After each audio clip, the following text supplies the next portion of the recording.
Duel Review is brought to you by NexusDigitalComics.com. On today's Duel Review, it's Arjun. I'm RJ. And I'm Nick. Let's get to it.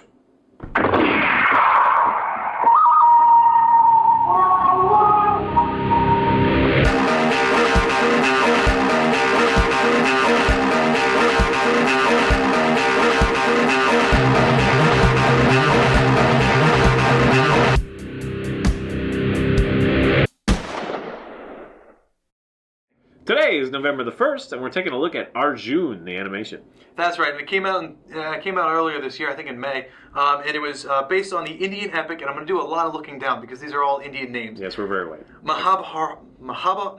Mahabharata. It's one word. It's Perfect. Mahabharata. Perfect. And it's based on that Indian epic. The director is Arnab Chaudhuri, and the studio is UTV Motion Pictures, which is also part of Disney Motion Pictures. So the story follows a young kid who's being told the story by a maid, and the story that they're telling is about Arjun or Arjuna. And so what happens is, and this is very confusing because in the movie it's not... I think the movie forces you to know the epic tale that the Indian people already know, and we don't as Americans. So it kind of throws us off because they're throwing things out there that we have no idea what's going on. So you have the Pandava brothers, who Arjun is one of, and they're being taken in by the Dhritarashtra,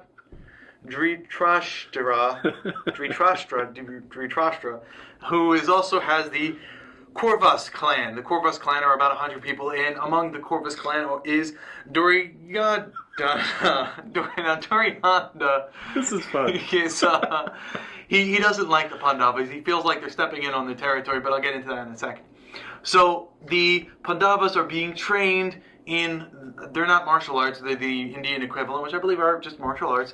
It's a little like dance fighting, it's got a little bit of, definitely some moves there. Right. And Arjun specifically is a great archer, and he's the well-known character. Cheater. Yeah, that comes we'll get into that in a minute. So they're all being trained, and Dhritarashtra, who took them in and is, kind of their father, decides that he realizes that the main character of the Kaurvas doesn't like the Pandavas, the main character being that It's okay. Duryandrana. I'm trying to say it right because I don't want to disrespect anyone, but it's just hard names. We're just white. Yeah. And my name's Nick, and it's like one syllable. And so the Pandavas, So the main leader guy, the kind of king of all of them, he decides to give the Kaurvas clan almost the entirety of the kingdom. You are now king, is what he says.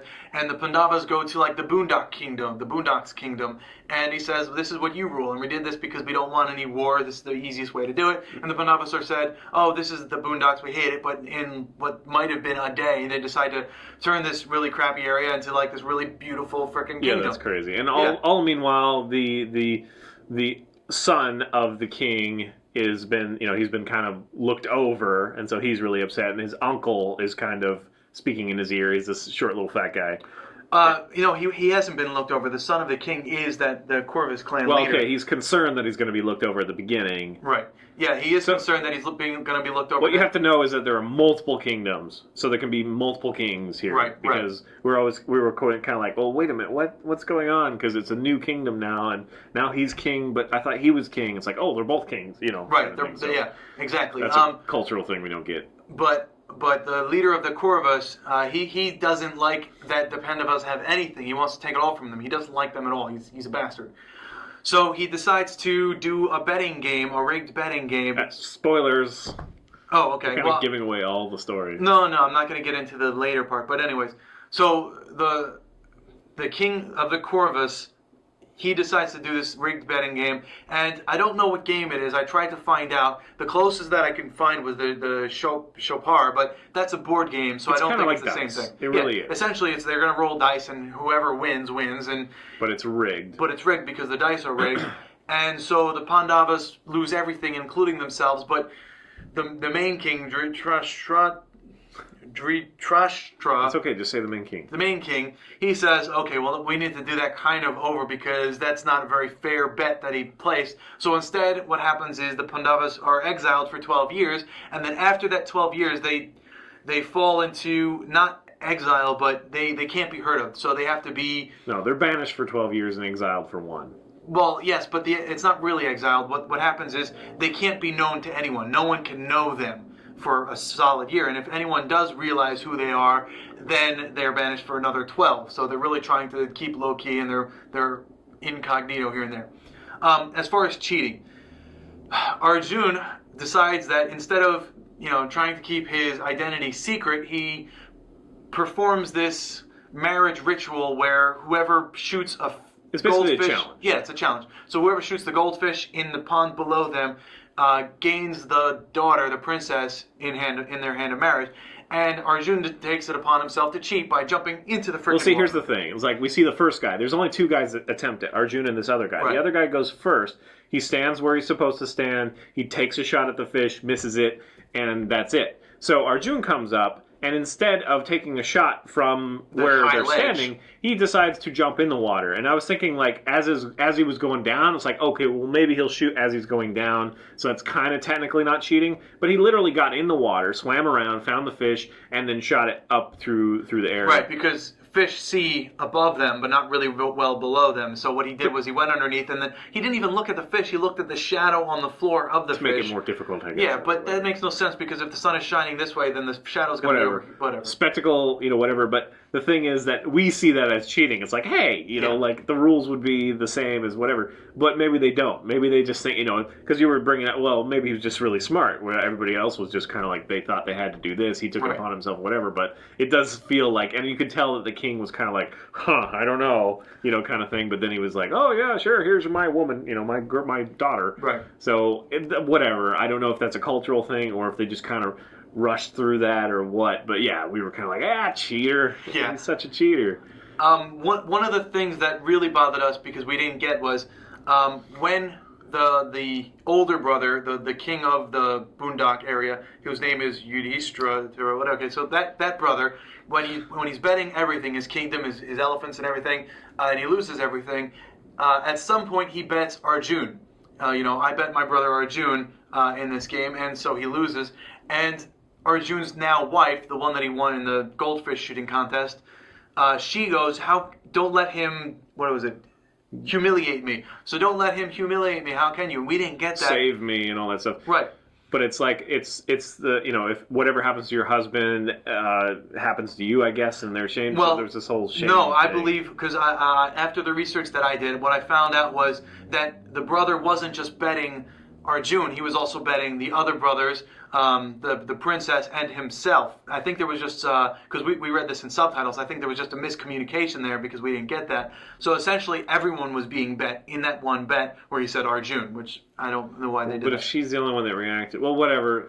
It is also a cultural thing, though. Right. We don't know the stigmas and the humiliation, the rules of that. Just like honor, kind of thing in various cultures is far different than honor for us, and so we don't really know that. But that actually brings up my biggest problem with this film. And again, it could be a cultural thing. It could be like the dice roll were like ordained by the gods, and so you can't question it. But they're cheating, and he loses like 10 times in a row. Oh yeah, it's obvious that he's cheating. The minimum amount of rolls that they decided upon was 20. So they have to do 20 rolls, and in 20 rolls, the enemy always wins, and no one questions it. And here's the thing: is like even as he's throwing it once, he says, "We win." Even as he's throwing it, so I thought that would be the moment they'd be like, "Hey, wait a minute!" But it never happened. They never questioned it. Yeah. So I'm assuming that it had to be like it was like the fates or whatever, and so you wouldn't question that. But yeah, to us, it's like what? That's what? You don't win 20 times in a row in anything. That's like an impossibility, unless it's skill based, I guess. Yeah. But luck, it does not happen. That's like a 1 in a trillion chance. So whatever. Right. So yes. From there, they're now exiled, and the brothers and the princess decide to go one way, but Arjun says, "No, I'm not." And this kind of threw us off because we didn't really understand we got confused as to who the princess belonged to. It's like, why is Arjun leaving his wife? Maybe that wasn't his wife. Maybe she married Well, he was the other going guy. on kind of a quest thing, and Right. it goes into this weird kind of spiritual place where, again, it relies on your knowledge of like Indian demons and gods and that sort of thing. So there's a little bit of stuff, and I think instead of getting into that, I think we need to talk about like the art and the music and Okay. kind of what we liked about it, because I don't want to spoil everything, first Right, of all, so- and second of all, we don't understand. We're culturally... Right. So dense. we're not going to finish the story. That's where we're going to end. Let's Yeah. talk about the art. The art is fun. It's cool. It's 3D generated with I think just retouched photos in the background. That's what it felt like to me. Yeah, they had a lot of retouched photos, but they also had, it's a lot of art that goes into that, and it's very akin to like The Walking Dead or Borderlands or something where Right, cel shaded. they're mostly. hand drawing a little bit on the cell shading, but mostly it is kind of that like Beast Wars and whatever kind of 3D cartoon animation Beast kind of style. Wars. I know you do, but I I'm love just Beast saying, Wars, and yeah. I enjoy the animation. It does definitely feel really fluid at times.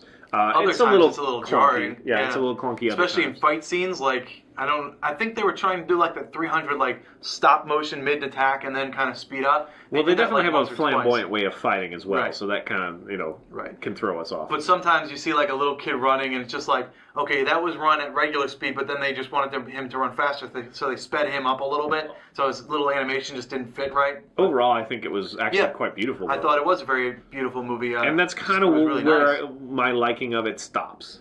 We recently have done, well, not too recently, but we have done kind of a Spider-Man India, and we did the Aladdin comic book. Right. And we've kind of dipped our toes into this kind of lore, this. And I love, like, architecture. I love how there are different parts of the world that read so distinctly. I mean, Thailand is kind of similar, has similar aesthetic to it, but India is very distinct, and that's a lot of fun to watch.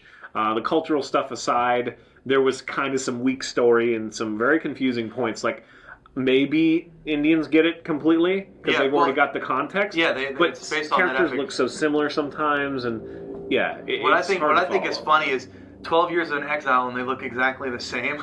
That's just funny. Well, whatever. But yeah, I guess that's to do just an another entirely new model per character. Yeah.